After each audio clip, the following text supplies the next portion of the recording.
Beliau ini Pak Nurisman juga bukan orang Jawa, tapi orang Sumatera. Tetapi karena amanah yang harus kita tunaikan di sini, apapun itu nanti, ya kita ngobrol-ngobrol saja. Bisa kalau dibilang mungkin ini sekedar ya sharing wawasan saja, baik dengan adik-adik mahasiswa yang kebetulan juga santri dari Bapak Prof Samsul ataupun bapak-bapak yang ada di sini selaku pribumi di sekitar sini.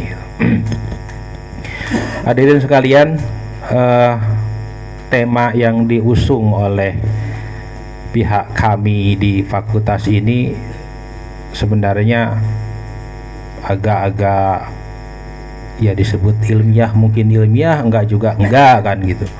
Soalnya apa? Soalnya ini bukan semacam topik-topik tema-tema pengajian seperti yang mungkin sering dilaksanakan di sini oleh bapak-bapak hadirin sekalian dengan dipandu oleh Prof Samsul gitu. Jadi ini sekedar sharing saja tentang wawasan keislaman dari sisi kulitnya, bukan dari sisi materi seperti yang dipelajari oleh adik-adik mahasiswa di sini, baik dari kitab-kitab ataupun dari tafsir ataupun dari sumber-sumber. Tetapi kita akan sedikit sharing tentang tipikal Islam, mengapa orang Indonesia itu atau orang Nusantara dulu itu kok bisa sampai memeluk Islam gitu. Kan begitu Pak. Kita selama ini taunya itu kita lahir sudah menjadi muslim, sudah bersyahadat, orang tua kita syahadat, ya rutinitas dan ya kebiasaan sehari-hari saja. Tetapi secara historis atau secara sejarahnya kok bisa sih masyarakat Nusantara pada masa-masa lalu nenek moyang kita ini bisa menjadi memeluk agama Islam? Itu bagaimana sih prosesnya gitu, dan bagaimana sih kemudian awal mula cerita tentang orang-orang Nusantara pada masa lalu itu bisa masuk Islam, dari mana mulanya, apa saluran-saluran keislaman yang dilalui, apa saluran-saluran budayanya, dan termasuk mungkin pola pikir masyarakat pada masa lalu itu seperti apa sih sehingga kok mampu menerima Islam di sini itu tanpa adanya peperangan. Ini berbeda dengan ekspansi Islam di tempat-tempat lain seperti di Timur Tengah, mungkin kemudian di India dan di daerah-daerah Eropa.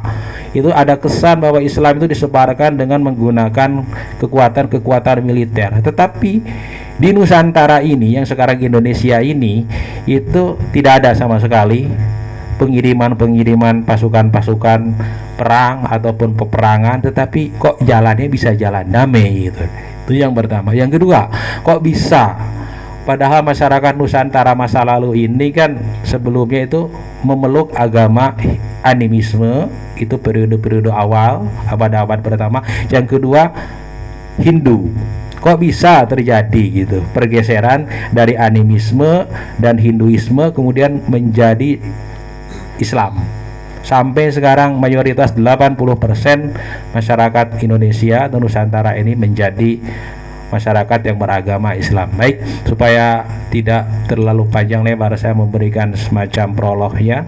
Saya perkenalkan kepada bapak-bapak dan hadirin di sini. Mungkin saya sendiri dosen di Fakultas Usuluddin sama dengan Prof Samsul. Mungkin nama saya Mahbub Setiawan. Ya sudah sekitar 25 tahun di kampus di sana, seangkatan dengan Prof Samsul. Kemudian beliau ini yang di tengah ini guru kami Pak, adik-adik mahasiswa. Saya juga pernah diajar oleh beliau Pak Dr. Nurisman ini zaman kami masih mahasiswa. Sekarang kok nah ini sama saya dan Prof Samsul ini kan satu kelas dulu di Usuluddin, AFI sama gitu. Beliau yang ngajar di sini. Makanya sekarang agak ya kurang adab kalau kami berani untuk melangkahi beliau sebagai guru kami untuk memberikan sesuatu kepada hadirin di sini. Oleh karena itu, waktu dan keleluasaan sepenuhnya saya persilahkan kepada Bapak Dr. Nurisman MAG. Terima kasih Pak. Assalamualaikum warahmatullahi wabarakatuh.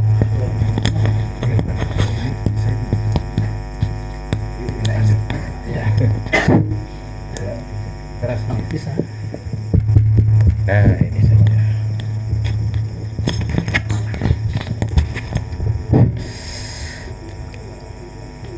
A'udzubillahi minasyaitonirrajim. Bismillahirrahmanirrahim. Assalamualaikum warahmatullahi wabarakatuh. Waalaikumsalam. Alhamdulillah wassalatu wassalamu ala Rasulillah, la haula wala quwata illa billah. Amma ba'd. Bapak-bapak, hadirin sekalian, pada kesempatan hari ini dalam suasana silaturahmi yang sangat indah di majelis ini, kita sampaikan puji syukur kepada Allah Subhanahu wa taala atas nikmatnya kita bisa hadir di forum ini, di majelis ini. Salawat dan salam tercurahkan selalu kepada junjungan kita Nabi besar Muhammad sallallahu alaihi wasallam sebagai uswatun hasanah untuk kebaikan dunia dan akhirat. Sebelumnya saya merasa senang sekali nih berada di tempat ini, dan saya ingin menyampaikan penghormatan kepada pengelola majelis ini. Saya dengar ini binaan Prof. Samsul ya, yang hari ini juga bersama-sama kita. Kemudian bapak-bapak, adik-adik dari mahasiswa sebagian, kita bisa berada di majelis ini. Hari ini kita akan membahas tentang Islamisasi, dan ini adalah momentum yang sangat luar biasa. Kalau kita mundur ke 60 tahun yang lalu, 60 tahun yang lalu di Medan terdapat sebuah seminar tentang Islamisasi. Jadi hari ini kita kenang. Yang hadir waktu itu penceramahnya Bu Hamka, yang hadir waktu itu sebagai sambutan ada dari Jenderal Nasution, ada Menteri Agama Kiai Haji Saifuddin Zuhri, kemudian juga Menteri Sosial, siapa lupa saya namanya, dan Gubernur tentunya. Jadi seminar tahun 63 itu seminar yang pertama lah dalam konteks diskusi besar, dan hari ini kita kenang. Kita kenang, dan tempatnya juga di majelis yang penuh berkah ini. Sebelumnya saya ingin sedikit agak nyantai ini, bahwa nanti di akhirat orang yang buta di dunia juga buta di akhirat. Buta bisa diartikan buta sesungguhnya ataupun buta dalam artian pengetahuan. Jadi agar kita terang di akhirat nanti, ya kita belajar. Maka sini sama-sama belajar, kita pulang ke akhirat dengan tercerahkan. Jadi nanti di akhirat Prof. Samsul nanti juga akan profesor, yang doktor juga begitu. Yang buta ilmu ya nanti gelap, tetap gelap. Maka Iqra di awal itu bukan sembarangan perintah. Iqra itu bukan artian membaca, tetapi juga al-afkar ini, berpikir, memikirkan, kumpulan orang-orang berpikir. Nah, hari ini kita berpikir merenungkan bahwa kita hari ini di sini dalam rangka mengenang, dan tidak banyak orang, hanya berapa orang kita yang diizinkan Allah mengenang peristiwa besar 60 tahun yang lalu. Nah, jadi bukan sembarangan kita hadir di sini mengenang peristiwa besar, yang peristiwa besar itu diberi ceramah oleh Profesor Hamka, diberi sambutan oleh para Jenderal Nasution saat itu, Gubernur tentunya, Menteri 2 orang, dan hari ini kita kenang. Dan saya ingin menyampaikan apa hasilnya, apa barang antik yang mereka keluarkan, dan saya pikir sudah ada kopiannya. Nanti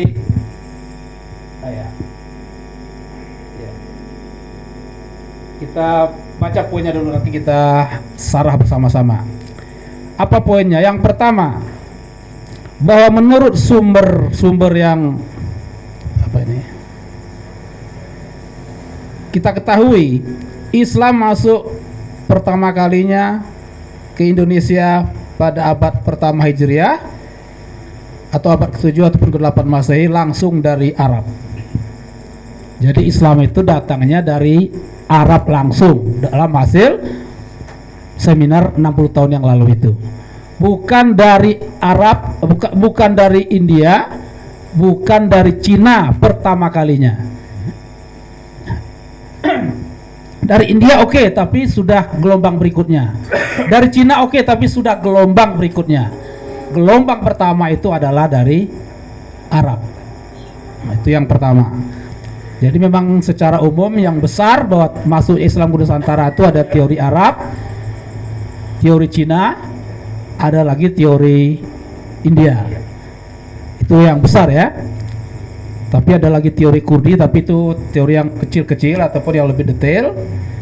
Jadi kita harus bangga bahwa Islam datang ke Indonesia dari Arab. Ini bertolak belakang dengan pendapat para sarjana barat yang mengatakan Islam datang abad 13 atau 12. 500 tahun selisihnya dari teori Buya Hamka. Jadi ini seminar itu luar biasa menghasilkan.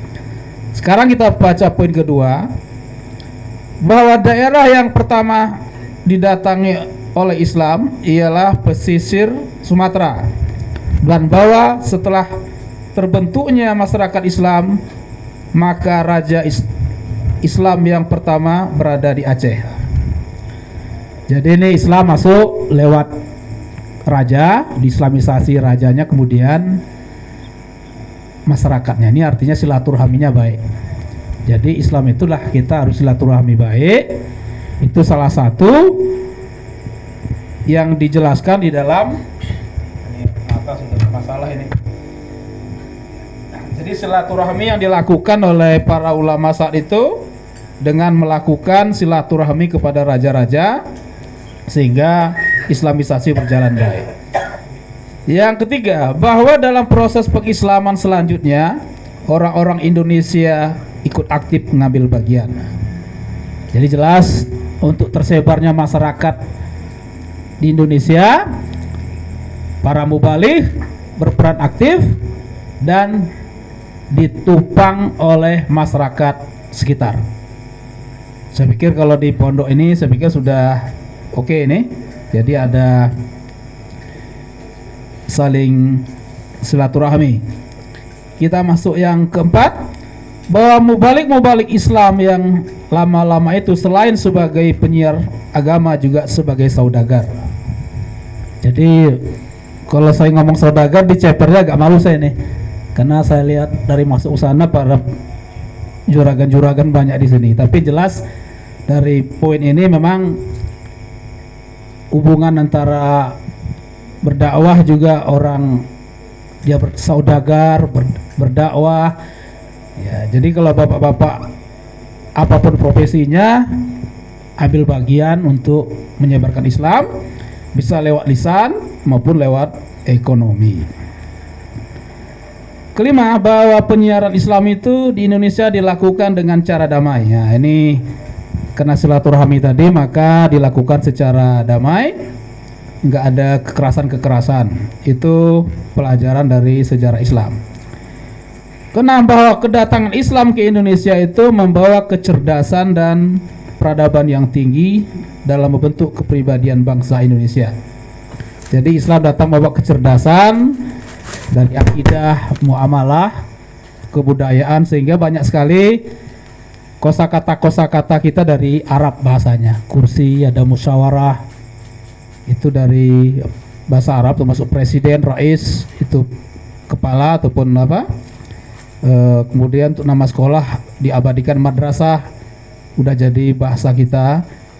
Kemudian deres itu dari apa namanya, dirosah. Jadi orang Jawa mau deres itu dari dirosah, itu jadi bahasa-bahasa Arab banyak masuk ke dalam membentuk kecerdasan kita, termasuk akal. Itu dari bahasa Arab, dan itu banyak sekali lah kalau kita lihat simbol-simbol bahasa itu yang masuk ke dalam bahasa Indonesia. Sekolah itu dari madrasah tadi diambil sebagian dipakai untuk sekolahan kita.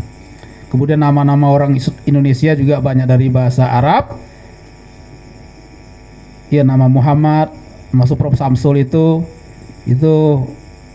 Sam itu ya bisa diartikan matahari, cahaya atau apa. Ya, Pak Mabuk juga dari bahasa Arab, saya juga ada Arabnya dikit.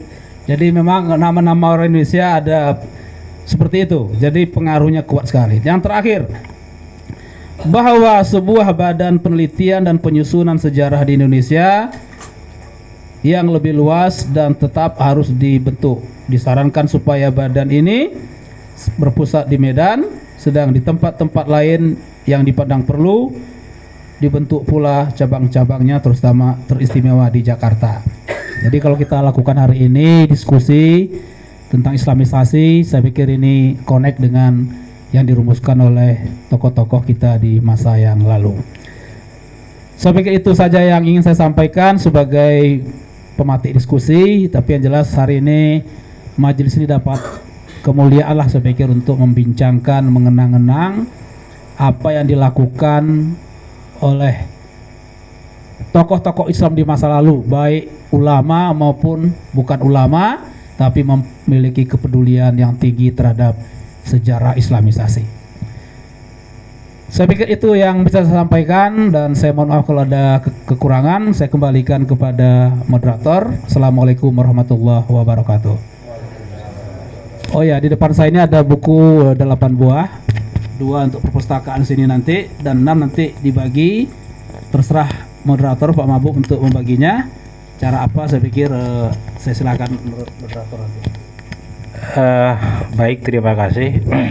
Kalau diserahkan ke saya akan bagikan ke siapa saja yang bertanya, kan gitu. Dari hadirin yang ada di sini, jadi ada 6 buku ini yang akan dijadikan oleh-oleh untuk dibaca, boleh dari bapak-bapak juga mungkin ya. Kalau selama ini kita mungkin bapak-bapak kok melihat tradisi Islam ya seperti yang sudah kita jalani dan alami gitu, mumpung ada beliau dan mungkin juga Prof. Samsul juga dalam program ini, ya kita sedikit banyak ya mencoba untuk menjelaskan tentang kedatangan Islam ke sini ini. Ataupun adik-adik mahasiswa juga silahkan. Ini ada buku 6 tulisan beliau sendiri, Bapak Nurisman. Nanti akan kita bagikan bagi yang bertanya itu. Silahkan, mungkin monggo. Sekedar nambahkan saja mungkin tadi Pak Dr. Nurisman juga bahwa kalau ditanya selama ini kita di SD itu atau di MI, mungkin bapak-bapak juga pernah mendengar bahwa kerajaan Islam pertama itu katanya Samudapasai. Sebenarnya bukan Samudapasai, tetapi kerajaan Perlak. Samudapasai itu didirikan sekitar abad ke-12 saja. Sementara Perlak sudah ada abad ke-8 Masehi. Bahkan istri dari pendiri kerajaan Samudapasai ini, yaitu istri dari Sultan Malikus Saleh ini, adalah putri dari raja kerajaan Islam Perlak ketika itu. Kebetulan saya nulis disertasi itu meneliti tentang pola pikir masyarakat Nusantara abad ke-12 ketika Islam masuk ke Nusantara pertama kali. Gitu kita telusuri dari naskah pertama tentang Islam yang masuk ke Nusantara ini ada di dalam beberapa buku kuno seperti Hikayat Terjapasai, Hikayat Aceh, kemudian Sulalatus Salatin, kemudian Bustanus Salatin. Itu buku-buku yang ditulis pada abad ke-8, 9 sampai ke abad 14-15 gitu. Jadi penelusuran kita sampai kepada kesimpulan ada beberapa hal yang membuat mengapa Islam masuk ke Nusantara ini tidak melalui jalan peperangan. Salah satunya tadi sudah disampaikan oleh Pak Nurisman gitu. Jadi bukan hal yang baru, bahkan sejak zaman Nabi ada isyarat. Itu sebenarnya interaksi komunikasi orang Nusantara dengan Jazirah Arab ini sudah terjadi, karena Nusantara ini adalah satu wilayah di mana lalu lintas gitu, niaga perdagangan sudah terjadi sejak sebelum abad 1 Masehi. Bahkan abad 5 sebelum Masehi katanya itu kapal-kapal dagang niaga ini itu sudah biasa lalu lalang antara Nusantara atau Indonesia sampai ke Jazirah Arab sana, Mekah. Bukti-bukti arkeologis menunjukkan di sana ditemukan potongan-potongan kapal yang kayunya tidak mungkin berasal dari daerah Jazirah Arab. Karena di Arab itu tidak ada yang namanya kayu-kayu jati, kayu-kayu mahoni gitu. Hanya ada di daerah-daerah yang ya sekitar perairan-perairan kita ataupun India itu. Jadi itu saja mungkin sekedar pelengkap, nanti kita diskusi kepada adik-adik mahasiswa atau kepada hadirin, monggo silahkan, terutama adik-adik mahasiswa mungkin karena sudah terbiasa melakukan diskusi. Monggo. Ini ada buku nih untuk dibaca gratis. Sampai jam berapa ini, Prof? Oke. Bapak-bapak mungkin sekedar untuk ya ngobrol-ngobrol. Saya nambahkan sedikit ya, biar nyambung sampai Surabaya. Tadi yang disampaikan Pak Nurisman betul merupakan sejarah masuknya Islam ke Nusantara ya. Tapi bagaimana di Nusantara itu pembahasan yang panjang ya. Termasuk bagaimana di Jawa. Kalau bicara Jawa itu adalah kita bicara kebudayaan Jawa adalah kebudayaan wong Jawa. Siapa wong Jawa? Apakah orang yang tinggal di Pulau Jawa? Bukan, tapi orang-orang yang menggunakan bahasa Jawa. Maka Pak Mabob ini lahir di Jawa, Pulau Jawa, tapi bukan orang Jawa. Dia orang Sunda karena berbahasa Sunda. Jadi tidak semua yang ada di Jawa itu orang Jawa gitu. Orang Jawa yaitu orang yang menggunakan bahasa Jawa. Lalu itulah yang kemudian disebut budaya Jawa. Budaya Jawa itu ada beberapa. Satu, Jawa Nagari Agung, yakni ex Mataram Islam, meliputi Yogyakarta, Surakarta, dan Jawa Timur bagian selatan. Itu Mataraman. Yang kedua, budaya Jawa Dulang Mas, ex Karesidenan Kedu, Magelang, dan Banyumas. Itu sudah berbeda, itu kan tradisinya sudah berbeda. Maka jenengan kalau ke Temanggung misalnya itu kan sudah pakai, bukan saya, bukan aku kan, tapi nyong dan sebagainya itu. Terus ada lagi nanti ngapak-ngapak ya dan seterusnya itu. Kemudian ada budaya Jawa pesisiran di pesisir pantai utara. Kemudian budaya Jawa Surabayanan ya, yang ditandai dengan ludruk, rek ayo rek ya. Ingat Ngawi itu Jawa Timur, tapi budayanya Solo. Maka dia tidak pakai apa rek ayo rek kan, ngomongnya yang ngomongnya wong Solo kan. Termasuk yang bagian selatan kan, Madiun, terus itu Nganjuk ya dan sebagainya. Itu Jawa Timur tapi bukan Surabayanan, tapi Solo ya, dan seterusnya. Jadi budaya ini tidak tergantung kabupaten, tapi bergantung kepada dialek ya, kemudian masakan, pakaian yang digunakannya. Nah itu kurang lebih tambahan saya terkait dengan kebudayaan Jawa Surabayanan. Itu posisinya di mana gitu kan.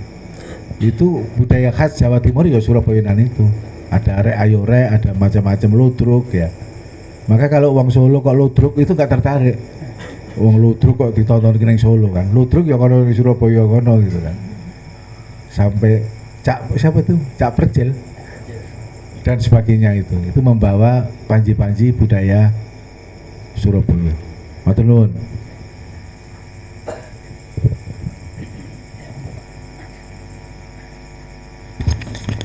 Ya, baik, terima kasih. Gimana adik-adik? Monggo silahkan.